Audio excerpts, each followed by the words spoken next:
Regina Mangan, who's a Waterford estate agent, Liberty Blue Estate Agents, is who she is with, and she's in studio with me now because we're going to talk about. Hiya, Regina, you're very welcome. Good morning. I could be good.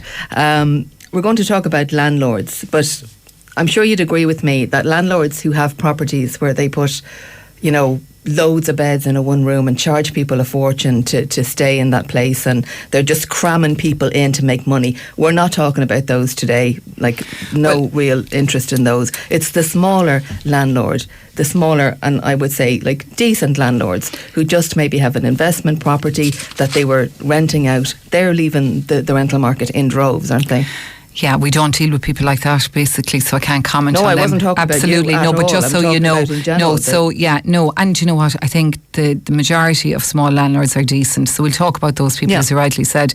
At least 78% of landlords in Ireland are small landlords, own one or two properties. For example, Bridget. Bridget owns a house on the Cork Road. I'm not going to say which estate, but since the rent pressure zone came in, she was being kind to her tenants. She said they were very nice. She left the rent at $570. So today she is charging $570 rent, and she can only increase it by 2% now with the new legislation. The market rent for her property is $1,100 to $1,200, and her mortgage is $900. So there's a perception out there that all landlords are greedy, that they're bad people, and that's not the case. And we have to remember that we need the small landlord to provide the supply. We've an absolute crisis, but would you like me to talk about why we have a problem? Mm-hmm. Okay, so one of the biggest problems that we're not talking about is that consecutive governments made the decision in the 90s to stop building social housing, right? And so that means they went from a shift from bucks to benefits.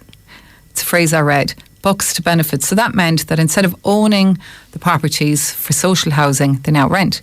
In 2021, our government spent $542 million on HAP.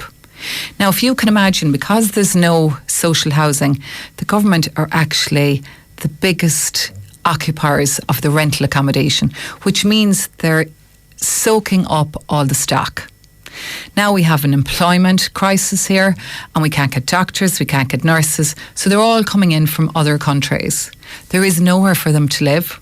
There are no houses, there are no apartments. I do not exaggerate. I'm 25 years in business now.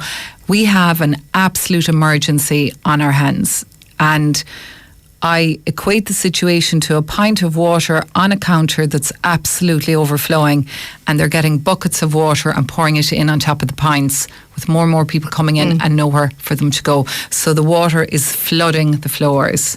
So you have all these landlords leaving, and an average of 600 landlords per quarter are exiting the market. So imagine, today in Waterford, there are 13 properties advertised on Daft, which is the main portal. 6 of which I investigated are student properties, 6 are non-student properties, and 1's a holiday let in Dunmore East. So you've got 6 non-student properties for the entire city. Okay, that's ridiculous. So I had a dentist on who's bringing 2 dentists from Italy, know her for them. There's a doctor coming, know her for them.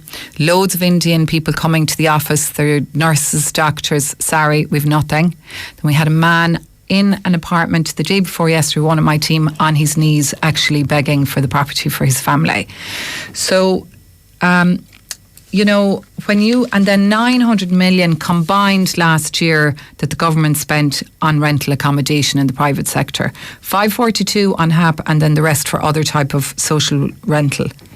Imagine if the government borrowed the money, built the social housing, and I mean in meaningful numbers, not these small Part 4, tiny little slots out of housing estates. That's not going to cut it. We have an emergency. We need emergency action. So if you said to me, well, what are we going to do about it? Because I can moan about it, but we need people talking about this. This is a really, really, really serious issue. A house over our head, it's a basic human need, right? And so we have to reduce the number of landlords leaving the market. We have to have meaningful building of social housing. Now, there's a lot of planning regulations, and planning does not like these high density properties. We need to build up. It's the cost of building is prohibitive, and there needs to be a way to reduce the cost of building. But also, I would think the regulations involved in renting a property would make a small landlord like just really want to run away. For a start, they get dogs abuse in the media, you know, and it's really the people that I mentioned at the start that most people are talking about, the exploitative landlords who are just out to screw people, not the person who has a nice house, happy to rent it to nice people, everybody happy. If you have a good landlord, you treasure them. If you're a landlord and you have a good tenant, you treasure them. But the fact that if somebody's not paying the rent to you, and you basically completely lose the right over your own property. Well, you see, we've got a governing body called the RTB, right? And that basically manages any disputes and deals with the legislation around rental, and that is not fit for purpose. So they've now brought in an annual registration of your RTB, that's the Residential Tenancy Board. And guess what? The whole technology is not fit for purpose. So it's frustrating. Now they're going to bring in big fines. So it's all about penalising the landlord. It's not user friendly. Every touch point to do with rental is now becoming toxic. And then you've got landlords exiting the market, and you've got tenants now who are homeless. Those people getting notice have nowhere to go. They have nowhere to go. I had a teacher in County Waterford that actually I know very well, and she got notice. The landlord is selling. We were both crying on the phone because the situation got so bad. I'd rang 4 other agents. There was nowhere for her. So she had to actually rent a property in a different county, in County Cork, and commute. She hasn't got the funding to buy a property within the price range of an hour of work. She's a single parent. She's a teacher. She's the only person in the household earning. So, like, you know, the problem is that the government has brought in all these isolated measures that have actually made the problem worse instead of actually taking a strategic approach.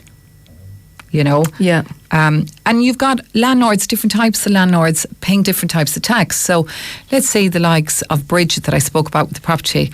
So Bridget's a nice, fair landlord who works every day, owns a property, was nice to her tenants. She got hit by the rent pressure zone, which, by the way, there's a lot of things about the rent pressure zone that are positive, but it's not a level playing field, because if Mary next door to her moves out of her house and decides to rent it, she can charge $1,300 because there's no rental history with it. Yeah. So it's not fair. That's wrong. Right? So Bridget now is a fair landlord, and she's been penalised, and she's paying more than likely 55% tax. So you're paying like that level of tax between your income tax and all the taxes on top, like the PR, like the registration tax. And then you have a non-resident landlord who lives in a different country, and they pay 20% tax. Then you have the big funds, and they pay different tax altogether. So the small fair landlord, because believe you me, it's the big funds that are going to be the ruthless landlords, and it's not the small guy, as always, is the one that gets punished. Because I genuinely think that if a small landlord has a good tenant, they're so grateful for the fact that they have a good tenant. Like that there's a two-way street there. Like they're not going to be trying to screw the tenant out of too much money or anything like that. And the tenant is grateful that their landlord is, you know, they have some sort of constancy in their home, I suppose, that they get to stay there. Absolutely. We need our government, right, to address this emergency and actually tackle it like you would a proper emergency, as opposed to these piecemeal small measures. At the end of the day, my own view, and I've always said it for years and years, it's a political problem. It's politics taking over, and politicians want to keep their seats, and it's about voter friendly. And it's not voter friendly to be seen to be on the side of the landlords since the crash. And that's the reality, in my surely view. It's voter friendly to be seen to be on the side of the people who are homeless, because they're the people they'd be knocking on whatever door they can find these people at. But why aren't they taking meaningful action? I couldn't run a small business the way the housing crisis is run. I couldn't. I don't think it's a housing crisis. I think it's an ineptitude problem. There's loads of properties available, and they're just not being used. There's properties even up over businesses that maybe one single person could live in. Oh, you're right. I lived over the shop, like for half of my life I lived over a shop. You know, maybe they were different times, but at least it's somewhere. It's a home for somebody. Yes, you are absolutely 100% right. But the problem with the accommodation over the shop is the fire and building regulations. So it's coming back to regulations. It's the problem that the people in the position to make change are doing it at the pace of a snail with a suitcase on their backs. Right? And that's the only way I can describe it. And I'm sorry, that is the point. It is a scandal, an absolute scandal, all of these vacant properties and no meaningful action. I learned there, speaking to somebody, that in Limerick, there are solutions and ways. They look to other places where they have been successful, take inspiration, be innovative. In Limerick, they had so much space over shops that, the fire regs were prohibitive to them using that as accommodation, but they set up a fire monitoring system that was able to satisfy health and safety. They got rid of all the bed sits because people had to share a bathroom. I'm sure they'd be grateful to share a bathroom if they were out in the street. Correct. Because they couldn't find anywhere. It's Absolutely, Maria, yeah. And if the people were happy living there, then why change something that was helping at the time? That's when the rot started. And we need to analyse the cost of building. Why is it so expensive? What can government do about the cost to land? What can we do to incentivise builders? What can we do to make it happen? It is an emergency.